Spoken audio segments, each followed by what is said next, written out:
Okay. You're Let's up. go Number 5. to number 5. Yeah, I'm taking Jaden Ivey. This is the Okay. guy I had at 4. I still have him at 4, even though Johnny Davis outplayed him in their game when they matched up against one another. I just see the upside with Absolutely. Jaden Ivey is Yep. being, honestly, frankly, like much greater than with Johnny Davis. Mm-hmm. If it all comes together, Ivey's just explosive athleticism and his ability to get out on the break, to burst around the court. His first step is utterly elite.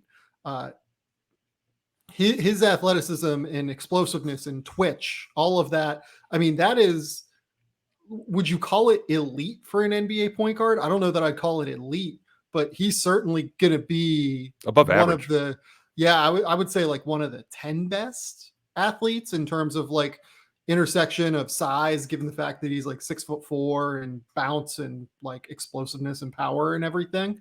Like you kind of, what is the NFL draft thing? Like the spark score? Like if you put like a spark score together for Jaden Ivey, like I don't know if he's not like Ja Morant or anything like that, but he is certainly going to be within that top group of point guards.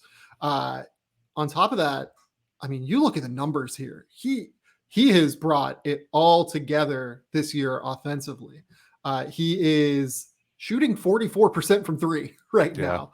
I was a pretty clear proponent of, I think Jaden Ivey is going to shoot long term in the preseason. Like I said that throughout the entirety of the preseason. He made 40% of his threes in high school over the course of his final 3 years. I think that last year was the anomaly with Jaden Ivey in terms of shooting, not this year. Just based off of the track record and the trajectory that he's been on throughout the course of his career. Mm-hmm. The passing, in terms of like live dribble passing, it has taken a leap. Like he doesn't play point guard all the time for Purdue. He leads the break in transition for them, more so than like plays as a half court point guard. But man, some of the live dribble passing flashes have been absolutely outstanding and make you believe that he's a long-term point guard. The questions are somewhat similar to the questions I had about Jalen Suggs last year and that have propped up over the course of his first little bit in Orlando here. What does he look like when he actually has to make these high-level ball screen reads? I would say like just doesn't have as much experience kind of progressing through those options, right? Like he has not necessarily gotten as many reps out of ball screens as someone like Ja Morant did coming into college or coming into the NBA, right? Yeah. And I think that could lead to lower assist numbers early in his career, despite the fact, like Jalen Suggs, he does have high level vision and control over the ball as a passer. I worry a little bit about the handle, like a little bit. I think that it could get better technically over the course of the early portion of his career, but it's far enough along for him as a 19-year-old to where I'm willing to just bet on it and go for the bet on the upside. So I've got Jaden Ivey at is a 6'4" guard, 200 pounds out of Purdue, sophomore. I have Jaden Ivey as my number 5 overall pick. I really like him. He's really, really close with John Davis. He is a lightning bolt in the open court. It's ridiculous. Yeah. It's like he shot out of a cannon. And there'll be more of those opportunities too in the NBA versus college because there's more spacing.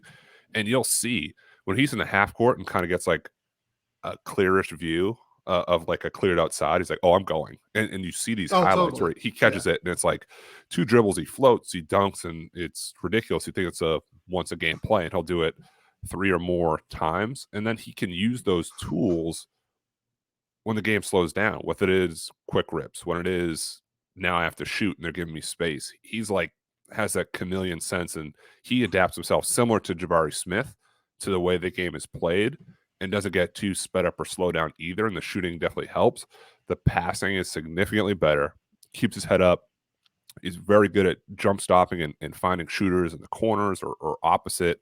Has to be a little bit careful as he gets to the NBA because that's like scouting report 101 and shocking. Brad Davison drew a charge on it because that's going to be the scout. He jumps to pass, he floats a little bit, charge. I'm glad you brought up the matchup that him and Johnny Davis had, because it's not necessarily like a recency thing for me either. They both have very strong cases. Ivy is the potential prospect with higher upside. Johnny Davis is more of the maybe production right now. Both very good, and I like that pick. He was next on my board. Anyway, I had a 4 overall, 5th for you here, as Paul snuck in. Okay, this is where this thing starts to get wide open, and at the 40-minute mark, we are going to take a quick commercial break.